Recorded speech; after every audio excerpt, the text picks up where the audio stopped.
Borghi d'Europa realizza un progetto che si chiama I Borghi del Gusto.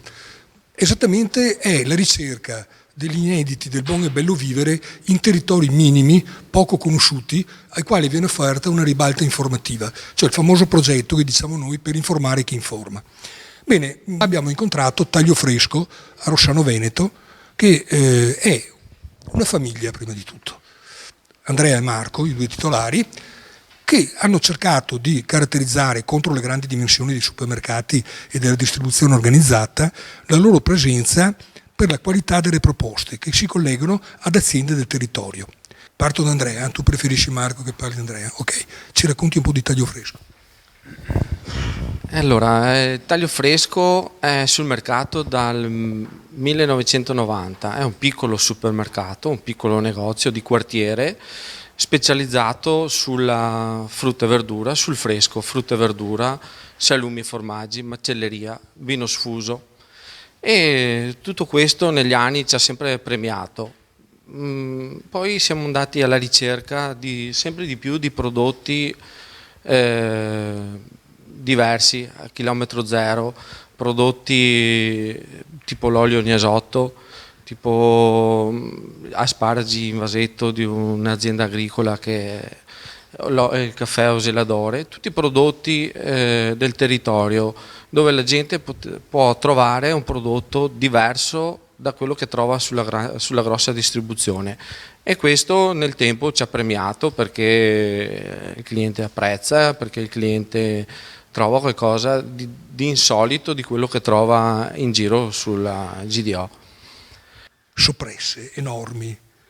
Siccome Chiara non vuole parlare, no? E lo Stangerlini questa mattina, Damiano è impegnato chiaramente, che non so se in macello o in laboratorio, chi è che ce ne vuole parlare un attimo? Perché questa è una referenza di Taglio Fresco. Allora, la soppressa di Stangerlini è una soppressa di qualità, una soppressa fatta come si faceva una volta, quindi sale, sicuramente la materia prima di altissima qualità, la carne di maiali di altissima qualità, nazionali, poi sale e caneva, è un prodotto come si faceva una volta, prodotto che ormai è raro trovare un prodotto fatto in questo modo, e quindi noi ne andiamo fieri di avere nel nostro negozio questo prodotto, perché lo si trova difficilmente in giro, il prodotto di una volta.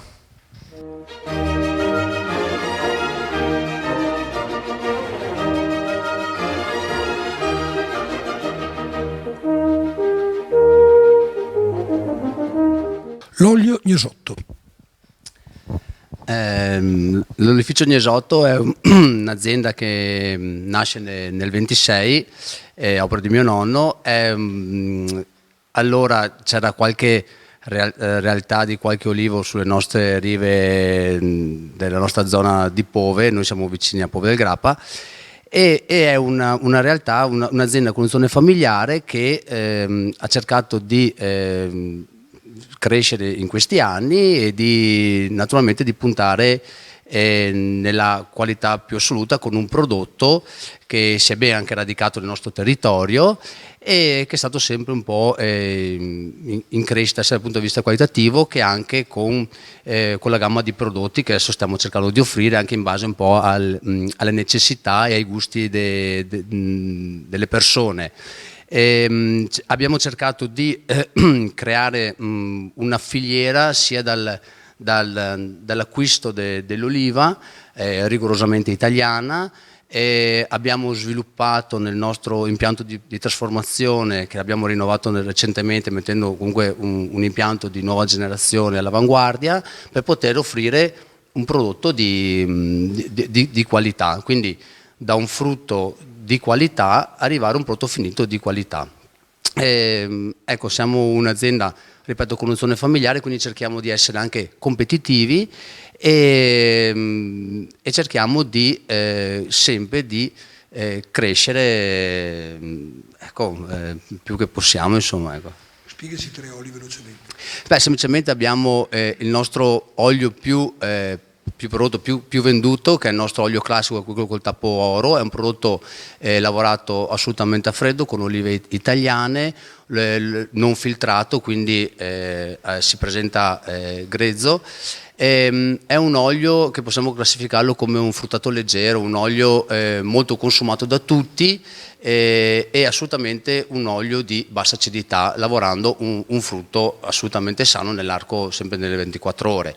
Abbiamo cominciato a offrire, stando un po' anche alle esigenze dei nostri clienti, abbiamo introdotto quest'olio che è quello col tappo verde, che è un olio più fruttato. Possiamo classificarlo come un fruttato intenso, quindi un olio molto più profumato, molto più verde, molto più fruttato, molto più piccante. È un olio molto più ricco di polifenoli, lavorato con olive selezionate, amaro anche in bocca, quindi un olio molto importante, molto meno consumato, nel senso che è un olio un po' più impegnativo, però un olio di assoluta qualità, un olio che veramente quando viene consumato non passa certo inosservato.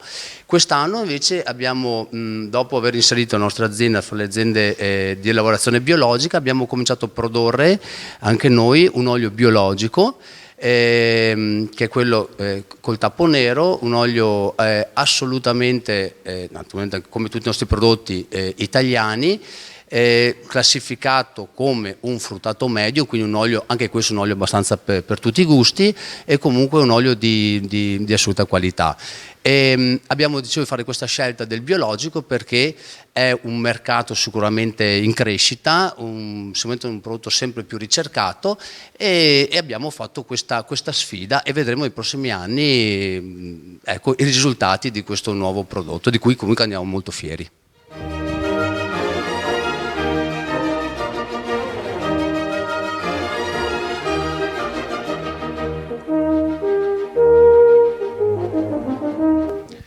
Con questa bellissima mise en place è doveroso parlare di pane e ovviamente di come si ottiene questo pane, e quindi partiamo dalla farina, quindi Molino Bigolin. Sì, buongiorno a tutti, sono Enrico Bigolin, sono il nuovo socio titolare del Molino Bigolin Giovanni. La nostra è una realtà storica perché l'azienda esiste dal 1820 e da 4 generazioni, quindi io sono un mugnaio di 4ª generazione, è in mano alla famiglia Bigolin. Siamo una piccola realtà artigianale, ritorno al tema della qualità, perché essendo piccoli noi non possiamo puntare sui numeri, quindi puntiamo sulla qualità dei prodotti che facciamo, operiamo principalmente nel territorio veneto e trentino, e da 3 anni a sta parte, insomma, diciamo, brutto da dire, però grazie al Covid, diciamo, siamo entrati anche a fare il prodotto casalingo.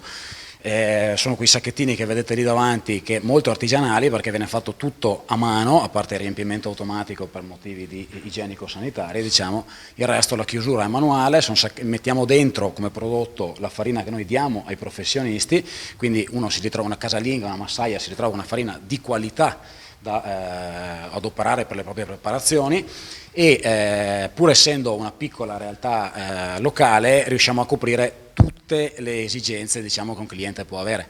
Quindi noi principalmente produciamo una farina zero macinata a cilindri, che va dalle farine deboli per fare la frolla, quindi qua si parlerebbe di W, quindi come forza delle farine, ma si va un po' più sullo specifico, fino a farine molto forti per fare anche i grandi lievitati. Mi piace sottolineare proprio oggi che ieri a un campionato italiano della Colomba un mio amico, nonché cliente, è arrivato secondo utilizzando le nostre farine. Più chilometro zero di noi non esiste, perché abbiamo la mia azienda è qui a 500 metri dal luogo in cui stiamo facendo questa intervista, ed è molto bello perché poi con me si può avere il contatto diretto col produttore, che io penso sia una cosa molto molto positiva, perché in caso di problemi, in caso di dubbi o di altre cose, si parla direttamente con chi fa la farina. Io mi occupo anche della produzione, nello specifico mi occupo della macinata a pietra, la faccio io con le mie mani, quindi tutto quello che esce dal nostro mulino viene fatto da noi. Io lo vedo come una cosa di cui essere orgogliosi, perché al giorno d'oggi si tende un po' a industrializzare un po' tutto, e avere un po' di artigianalità non fa mai male. I clienti più esigenti richiedono una qualità che sia perlomeno costante nel tempo. Voi come vi approvvigionate? Dove trovate i vostri frumenti, il grano? Ok, noi da un po' di anni a sta parte cerchiamo, se possibile, di comprare grano italiano. Ovviamente quando si deve andare sulla forza della farina si deve per forza andare un po' all'estero, parlo di però non paesi quelli che adesso vanno di moda perché interessati della guerra, ma paesi come gli Stati Uniti, il Canada, il famoso Manitoba di cui tutti parlano, che è un famoso grano di forza con grande con alto contenuto proteico, per permettere appunto quelle farine forti per poter fare i panettoni piuttosto che le colombe, quindi i grandi lievitati. Non abbiamo una filiera a chilometro zero, noi compriamo da cooperative, quindi abbiamo dei mediatori che ci vendono il grano, cerchiamo di approvvigionarci il miglior grano possibile e di avere la costanza di qualità di compravendita del grano, in modo da poter garantire nell'arco dell'anno al cliente, anche nell'arco degli anni cambiando poi le miscele, la stessa qualità di farina. Va detto che le farine che produce il Molino Bigolin Giovanni sono farine naturali, quindi sono un po' più difficili magari da utilizzare rispetto a farine enzimatiche o chimiche, dove appunto la presenza della chimica aiuta l'operatore, però io la vedo sempre come un vanto, perché vuol dire che chi si approccia al Molino Bigolin Giovanni ama il proprio lavoro e ama quello che fa, ed è una cosa secondo me bellissima. Tra i clienti del Molino Bigolin abbiamo il forno Moretti. Il forno Moretti sa mettere le mani in pasta, come si dice. Sì, buongiorno a tutti, mi chiamo Andrea Moretti. Sì, noi sappiamo mettere le mani in pasta perché facciamo pane da più di 100 anni. Dal 1907, quando mio bisnonno aprì il primo panificio a Galliera Veneta, che è un comune qui vicino all'azienda di Enrico. Noi sono più di 50 anni che acquistiamo le farine dal Molino Bigolin, per cui sì, siamo effettivamente in grado di capire diversi tipi di farine, come vanno impastate e come vanno conosciute. Il vostro prodotto più venduto è il pane in se stesso, oltre il tipo di pane. Allora, noi nasciamo come panificio, ma nel corso degli anni ci siamo ingranditi, facciamo anche prodotti di pasticceria, panificio, pizzeria, caffetteria, un po' di tutto, per cui il pane è un po' il nostro core business, ma di fianco facciamo anche molte altre cose. E adesso in questo periodo va il biologico, va l'integrale, sono richieste che vi fanno? Sì, soprattutto l'integrale, si sa che mangiare integrale è una scelta alimentare migliore, per cui offriamo sempre più prodotti di base integrale. Il pane poi deve essere conservato perché sennò diventa, come dire, diventa duro e non si utilizza più a tavola. Voi proponete certi pani particolari con molta mollica perché appunto si conservino di più? Sì, certo, diciamo che il pane artigianale tende a durare molto di più rispetto al pane industriale e soprattutto le pezzature più grandi durano di più rispetto a quelle più piccole. Nel cesto qui davanti, per esempio, abbiamo un pane pugliese che è una pezzatura a 1,5 kg, è un pane che, se correttamente conservato, può durare tranquillamente anche una settimana.